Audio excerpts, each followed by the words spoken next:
السلام عليكم ورحمة الله وبركاته. أهلا بكم معكم قناة علم الكورة. اليوم ما تنسوش اللايك والاشتراك والصلاة على النبي محمد صلى الله عليه وسلم. وتوقعنا نتيجة مباراة منتخب مصر والجزائر، المنتخب المحلي والمنتخب المحلي. تمام. يستضيف ملعب استاد القاهرة الدوري مباراة هتبدأ بعد ساعتين.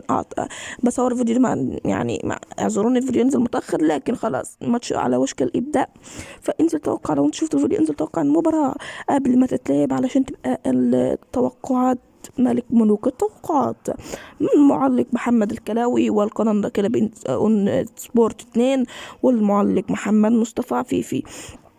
فيدخل منتخب مصر المباراة اعتقد استعدادا لكأس العرب، او مش عارف مين اللي هيلعب كاس العرب، لكن هم اعتقد استعداد لكاس العرب. منتخب مصر لازم يكسب زي ما كسبهم في الذهاب 3-2، لازم يكسبهم. اتوقع الماتش ده يخلص 2-1 ويرجعوا لي بعد المباراة. اما عن توقيت المباراة فتمام الساعة 3 بتوقيت تونس والجزائر والمغرب، 4 بتوقيت مصر وليبيا وفلسطين والسودان. وطبعا ادعوا لاهلنا في السودان تحت في الكومنتات. والساعة 5 بتوقيت السعودية والعراق وسوريا واليمن والأردن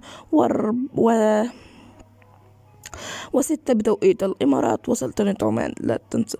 تمام.